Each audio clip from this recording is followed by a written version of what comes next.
Hai semuanya, gimana kabar kalian? Semoga selalu dalam keadaan baik. Jadi welcome back teman-teman di Andre Grayson Channel, dan ini adalah segmen Analisa Pagi, segmen di mana kita akan mengulas untuk update news dan juga pergerakan dari market, khususnya market Bitcoin.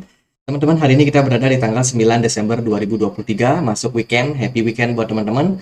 Akhir pekan ijo-ijo ya, Bitcoin hari ini kembali naik teman-teman ke level 44.600. Lumayan banget kenaikan yang terjadi, ini sontak 3%. Hari ini ada mix data yang terjadi di mana indeks dolar mengalami peningkatan, sama juga dengan S&P 500 yang mengalami peningkatan.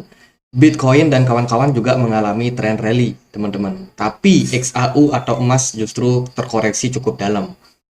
Oke, kita akan langsung masuk ke pembahasannya mulai dari kalender ekonomi. Di perdagangan hari Jumat kemarin, kita dapat data soal non-farm payroll, data ketenaga kerjaan tanpa menghitung yang di sektor pertanian sama pemerintahan. Overall, trennya mengalami peningkatan, artinya ketenaga kerjaan Amerika Serikat sekarang lagi bagus-bagusnya. Terjadi peningkatan, padahal kalau kita lihat dari data sebelumnya itu ada di 150.000, sekarang udah naik hampir 200.000. Ini kan menandakan kenaikan sekitar sepertiga ya teman-teman. Itu berarti ya kondisi ketenagakerjaan di sana masih bagus teman-teman, di mana ini sesuai dengan tujuan dari Fed. That's why karena perekonomiannya bagus, tenaga kerjanya bagus, harga dolar atau indeks dolar mengalami kenaikan.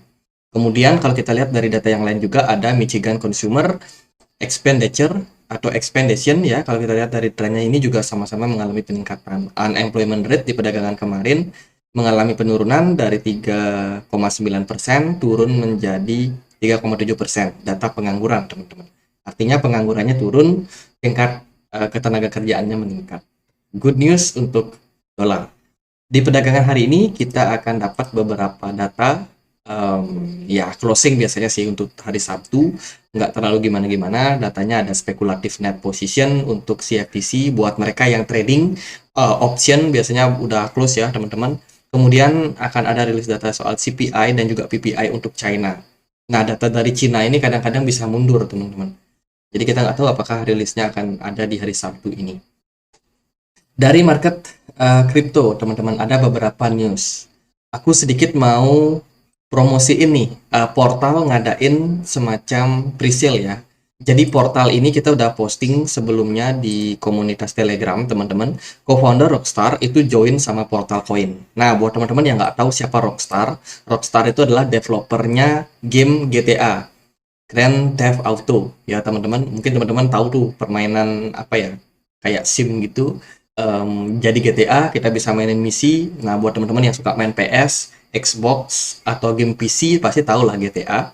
Nah, itu kan rumornya mereka akan menggunakan mata uang kripto, teman-teman, di gamenya. Cuman masih belum jelas nih mata uang kriptonya apa. Nah, karena mereka join sama Portal Coin, ini menurut saya menarik untuk presale-nya. Jadi buat teman-teman yang suka ikutin presale, bisa langsung untuk cek portalcoin.xyz/application. Langsung aja kunjungi di link tersebut. Atau kalau perlu link, kita udah posting juga di komunitas Telegram. Jadi buat teman-teman yang punya Telegram, silahkan join di kolom deskripsi ya. Aku udah kasih link yang bisa mengarahkan kalian ke portal presale-nya, teman-teman. Itu yang pertama. Yang kedua, kita ada berita kurang bagus dari exchange Poloniex. Poloniex ini adalah salah satu exchange miliknya Justin Sun selain HTX atau Huobi Global, dan sekarang mereka dinyatakan tidak terregistrasi, teman-teman, without permission. Ini dari FCA ya, Financial Conduct Authority. Ini kayaknya bakalan bermasalah lagi, teman-teman. Jadi dia menargetkan orang-orang yang ada di UK atau di United Kingdom. Exchange Poloniex dinyatakan ilegal di UK. Bad news, teman-teman. Kemudian datang bad news lagi dari Binance. Baru aja melakukan penarikan untuk pengajuan license mereka di Abu Dhabi, di Uni Emirat Arab. Berita sebelumnya di kuartal ketiga 2023 ya teman-teman, di mana Binance ini kan pengen untuk masuk penetrasi ke market Uni Emirat Arab. Di sana itu bisa dibilang menjadi salah satu spot kripto, teman-teman. Nah, baru-baru ini Binance justru menarik license yang mereka sudah ajukan tersebut. Artinya ada something nih pada fundamental dari Binance, kenapa mereka malah menariknya. Mungkin karena masalah regulasi yang terlalu ketat, dan lain sebagainya. Kita masih belum mendapatkan konfirmasi yang lebih jelas sih. Mungkin dia akan mengajukan balik, ya kita nggak tahu juga. Kita lihat aja ke depannya seperti apa. Kemudian berita datang dari Polkadot juga. Bukan Polkadot. Eh, Polygon, teman-teman. Polygon ini baru aja melakukan kerjasama sama yang namanya Flipkart. Flipkart ini mirip seperti e-commerce gitu ya, online shop gitu, di mana teman-teman bisa melakukan transaksi jual beli barang di sana. Nah, itu mereka kerjasama dan difasilitasi oleh Polygon saat ini. Jadi ini ekosistem Polygon semakin menguat, teman-teman. Jadi Flipkart ini adalah e-commerce yang berfokus di India.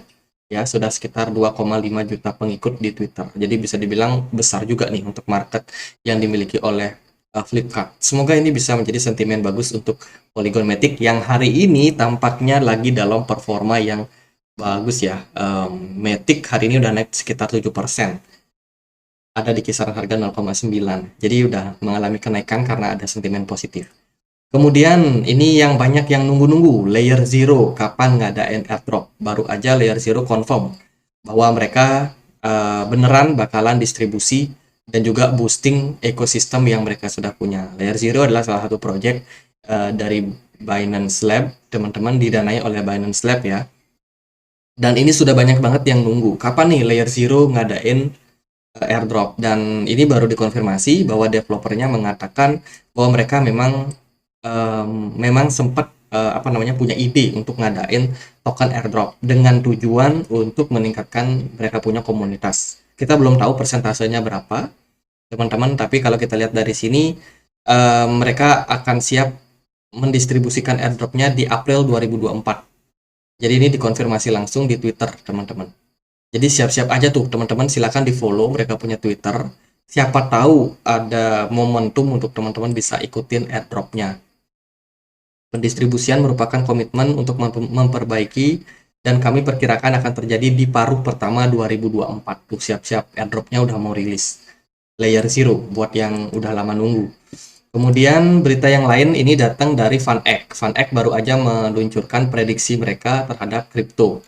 Ini banyak banget sebenarnya poin-poin prediksinya, jadi nggak mungkin satu persatu kita akan bahas, teman-teman. Tapi overall mereka yakin kuartal pertama itu akan dipenuhi sama drama dari approval Bitcoin ETF. Teman-teman, bisa menjadi salah satu sentimen nih kenapa hari ini pergerakan Bitcoin juga mengalami kenaikan. Dari beberapa prediksi yang menurut saya cukup kontroversial adalah selain FunEgg ini sudah meluncurkan yang namanya Ethereum ETF dan sekarang mereka ongoing untuk menunggu approval Bitcoin ETF, mereka juga mengatakan bahwa Solana to join spot ETF risk in 2024. FunEgg predict akan banyak sekali koin-koin kripto yang sepertinya akan menjadi ETF, narasi ETF. Setelah Ethereum sudah duluan, Bitcoin menjelang, dan juga Solana akan, teman-teman. Waduh, ini parah banget nih. Akan banyak sekali narasi-narasi seperti ini. Kita nggak tahu apakah mereka serius mengatakan ini atau cuma pengen FOMO-in Solana. Tapi kalau menurut saya memang Solana ini salah satu jaringan blockchain yang cukup tinggi kecepatan adopsinya dalam 2023 ini. Jadi melesat signifikan. Mereka kemarin collapse atau hampir mati, teman-teman, karena kejatuhan dari Alameda Research sama FTX ya. Tapi overall sekarang Solana udah mulai recover lagi. Jadi ya ekosistemnya udah mulai diperbaiki. Semoga sih kedepannya Solana juga masih tetap bisa grow, teman-teman.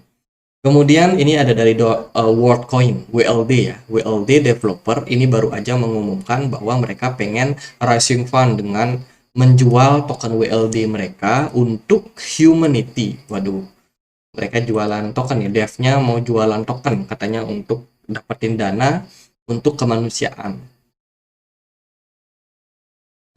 Ada-ada aja ya, kenapa sih harus dijual? Padahal ya kalau kita lihat sih dari beritanya ya, TFH telah mengadakan pembicaraan yang banyak dengan investor selama beberapa minggu terakhir tentang potensi penjualan WLD yang dijual bebas. Dua orang yang mengetahui proses tersebut mengatakan bahwa perusahaan ingin mengumpulkan dana hingga 50 juta US dollar dengan WLD berpotensi diberikan di harga Rp1 per token. Diskon yang signifikan terhadap harga spot yang berlaku yaitu 2,5 dolar. Namun, orang lain yang dekat dengan kesepakatan itu menekankan bahwa belum ada persyaratan yang terselesaikan. Jadi belum confirm, teman-teman. masih berupa isu ya. Tapi ini bisa jadi isu yang kurang begitu bagus sih menurut saya. Next kita akan lihat dari berita yang lain, ada Chainlink Lab baru aja berkontribusi atau berkolaborasi sama Cointelegraph. Nah, teman-teman, Cointelegraph ini salah satu penyedia layanan berita kripto. Saya senang banget nyari di Cointelegraph karena memang data-datanya cukup valid ya, banyak yang valid lah, teman-teman, dan juga terpercaya. Itu berita-beritanya juga cukup aktif dan mereka join sama Chainlink. Wah, ini kolaborasi kayak gini nih bisa menjadi salah satu cara untuk mereka mempercepat ekosistem yang mereka punya. Semoga aja dengan collapse-nya, dengan kolaborasinya Chainlink sama Cointelegraph ini bisa memunculkan banyak berita atau narasi untuk Chainlink sehingga banyak yang FOMO juga dan masuk ke Chainlink, teman-teman. Tapi ya kita nggak tahu, tapi overall ini bisa menjadi salah satu cara strategis untuk mereka mengembangkan informasi mereka, Chainlink ya. Kemudian ini ada berita dari salah satu penggiat kripto ataupun mungkin analis ya di Twitter. Saya senang banget ngikutin. Ali melihat bahwa kondisi sekarang Bitcoin ini lagi dalam proses keyakinan atau masuk ke tahap belief, di mana optimisme terhadap Bitcoin ini ditunjang sama kenaikan daripada harga. Kalau teman-teman perhatikan dari chart, ketika market semakin hijau warnanya, jadi kalau dia merah berarti negatif ya, merah, kemudian oranye itu masih dalam proses negatif, di mana market masih ketakutan, ini udah mulai berubah menjadi hijau teman-teman, yang berarti optimisme meningkat. Kalau teman-teman perhatikan daripada chart ini, ketika Bitcoin mengalami fear, pergerakannya cenderung turun. Ketika dia mengalami greed, pergerakannya cenderung naik. Jadi ini adalah sebuah indikator psikologi yang cukup valid menurut saya. Dan sekarang kita lagi dalam fase green, di mana memang Bitcoin terus mengalami tren peningkatan seiring dengan munculnya harapan baru, munculnya optimisme dari penggiat market, teman-teman. Itu dari beberapa news, sisanya aku udah share di komunitas Telegram. Kita sedikit review aja. Nah, ini kemarin FunEgg Prediction kita udah sempat share juga beritanya. JTO, ini yang ngadain airdrop ya, kemarin benar-benar menjadi trending topik. Dan kabarnya JTO ini, token JTO juga bakalan listing di market futures Binance. Teman-teman, banyak sekali koin-koin baru yang lagi hangat ya. Kemudian ini juga Bitcoin lagi dalam tahap 90% menuju halving. Saat ini prediksinya adalah halving akan terjadi di 23 April 2024. Boleh dipantau. Kemudian aku juga kemarin ada posting beberapa token yang join sama beberapa venture capital yang besar seperti Binance Lab, ada beberapa perusahaan, kemudian Paradig, terus juga ada Polychain Capital, Coinbase, Husky. Itu banyak banget, ini project-project yang dibikin teman-teman. Teman-teman bisa dapetin informasi-informasi seperti ini di komunitas kita ya. Jadi linknya juga aku sertakan kalau teman-teman pengen dapat detail data yang lebih jelas. Kemudian juga ada berita dari Telkom Web3. Ini salah satu perusahaan telekomunikasi di Jerman. Teman-teman mengajak kolaborasi Chainlink terkait dengan keamanan ekonomi kripto di jaringan Chainlink ya, teman-teman. Jadi ini salah satu ya project yang menarik untuk dipantau, yaitu dari Chainlink. Ya, itu sih beberapa data yang kita udah sempat posting. Mungkin nanti kita akan posting lagi kalau ada data-data baru. Teman-teman, Bitcoin hari ini strong banget ya. Kemarin dia hanya koreksi sebentar, dan sekarang Bitcoin kembali balik naik. Volume perdagangan kemarin meningkat lumayan signifikan. Smart money juga sangat-sangat bagus. Bitcoin dominance di perdagangan kemarin ini sempat mengalami penurunan, tapi sekarang udah kembali recover lagi, ditandai dengan meningkatnya pergerakan dari Bitcoin juga yang sangat impulsif. Ethereum agak lemah, teman-teman. Di perdagangan kemarin tiba-tiba Bitcoinnya rally, sementara Ethereum ini agak slowing lagi. Padahal kita expect nih ada kenaikan yang signifikan terhadap koin-koin lain. Ternyata yang naik Doge, kemudian GRT, Kaspa juga mulai rally. BNB yang agak slow ini udah mulai recover lagi teman-teman. Nah, selamat nih yang udah beli BNB ya. Kemudian juga ada Litecoin pelan-pelan juga rally. Solana naik signifikan teman-teman. Matic juga bagus banget trennya di perdagangan kemarin. CRV juga overall good. Celestia ini agak koreksi. Habar, Polkadot, Shiba Inu EFI, ya semua mayoritas altcoin positif di perdagangan kemarin. Jadi congrats aja buat teman-teman. Untuk Bitcoin ya, kita akan bahas. Bitcoin target terdekat saya ada di 45.500, masih dengan target tersebut. Dan Bitcoin lagi coba untuk naik ke level tersebut, apakah bisa atau enggak ya kita nggak tahu pasti. Cuman semoga aja bisa terrealisasi. Untuk level support yang bisa diperhatikan yaitu di kisaran 42.300. Level support tersebut mungkin bisa dicapai untuk Bitcoin bila mana memang tekanan jualnya memang agak tinggi. Karena kalau kita lihat kan dari sebelum-sebelumnya Bitcoin ini udah rally lumayan signifikan, teman-teman. Jadi belum ada koreksi-koreksi yang keras banget. Bitcoin masih tetap strong. Dilihat dari time frame daily belum ada ide pembalikan arah ya.